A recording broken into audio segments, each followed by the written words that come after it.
How do I deal with negativity? I don't. I couldn't give a damn. I couldn't care less what people think about me. It's absolutely irrelevant to me. And you know, we have this idea that when we say something about someone, that we're saying something about someone, but we're not. Every time we open our mouths, we are saying something, making a statement about ourselves. And thus, those that ridicule or condemn me, having not even read a book, and when you question them, they haven't even got a clue what I'm saying, then they are, for me, making a statement about themselves, not me. The fact that they can, as most people do, construct their opinions of events and people, not based on information, not based on research, but based on, I don't know, what they base their opinions on. It's their. I would imagine it's their own opinion. I want to come back to. But that's the point, though, Ian. And this is how people can be mass manipulated in terms of what they believe, because you know the few can't control the many physically. They can do that in a small area with you know soldiers on the streets, but you cannot control a population of millions, or in global terms billions, physically.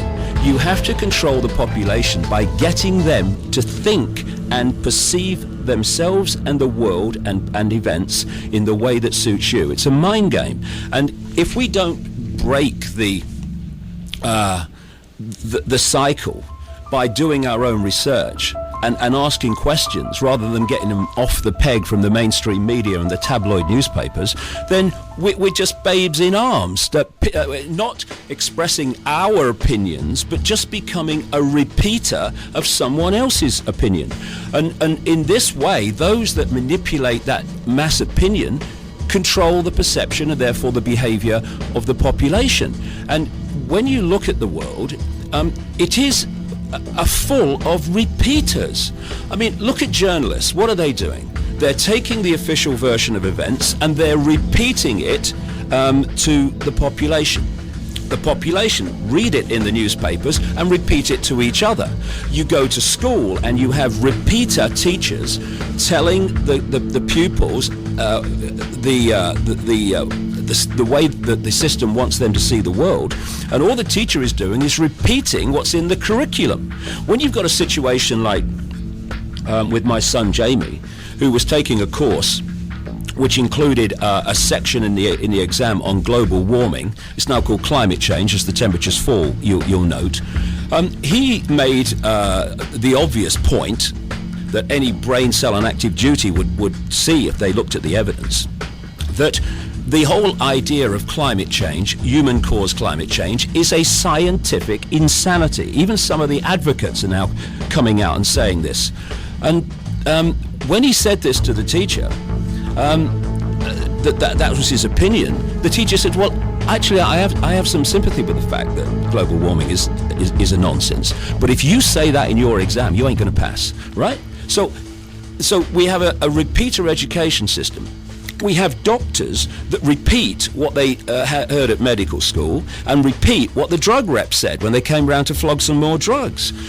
Wherever you look, you're looking at repeaters. And what I've been trying to do for 21 years is put other information into the public arena and say, actually, there's not one way the sun, I was going to say the news of the world, but thankfully I don't have to say that anymore, but it's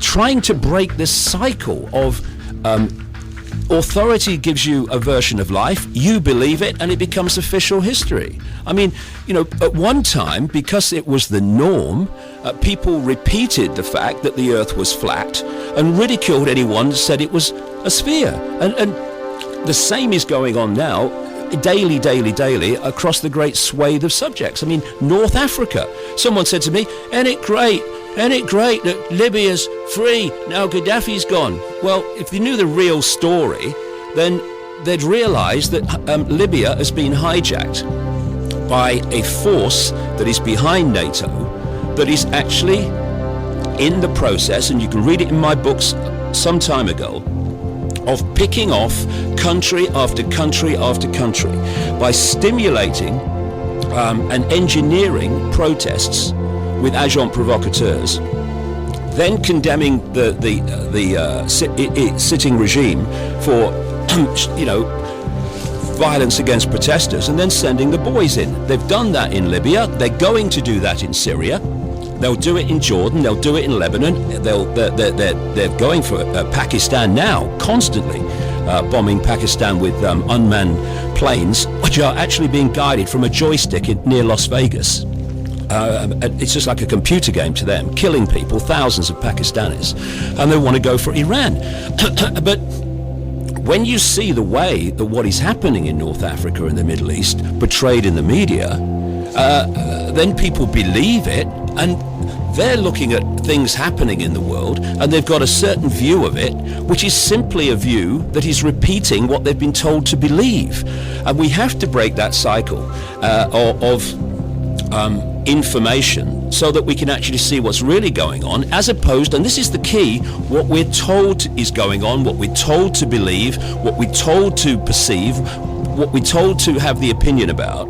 And this is going on all the time. You see these journalists outside Westminster on the news, right? They go onto that bit of green and they come out, and you'll notice this, Ian, because I was in journalism for a long, long time, and in the 1970s, there were still substantial interviews, and there were still interviews of some substance, of some length, with the people that needed to be questioned, the so-called representatives of the people. But what happens now on the TV news? The newsreader, who I tell you from experience of being in it, hasn't got a clue what's going on in the world, interviewing a reporter outside Westminster or somewhere else in Libya maybe, and he hasn't got a clue, because all he can tell the newsreader is what the authorities have told him, and they call it journalism. It's just repeating, and if this cycle's not broken, how the heck are we going to know what's going on in the world as opposed to what we're told to believe is going on?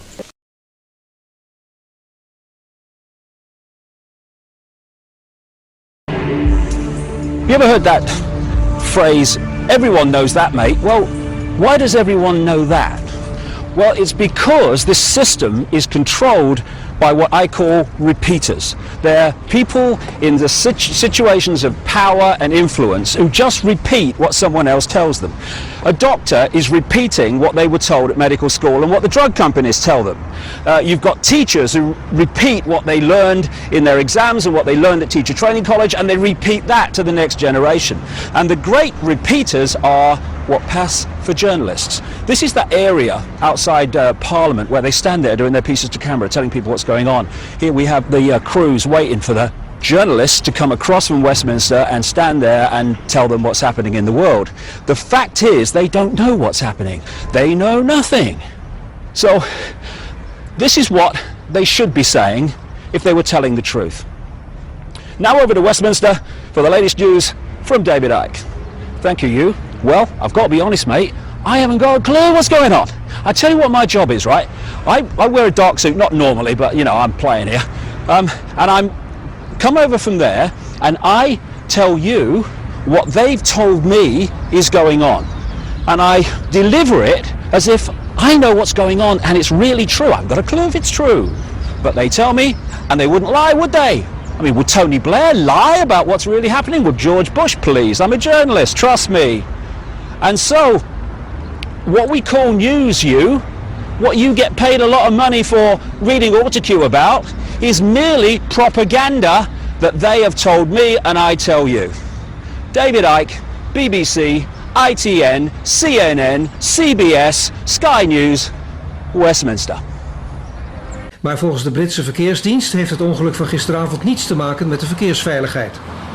I will not accept that it's a highly dangerous road. The road, obviously like other roads, gives cause for concern when accidents do occur.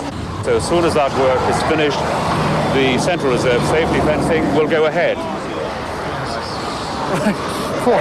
Perfect example. De Britse verkeersdienst gaat nu wel een onderzoek instellen naar de verkeersveiligheid.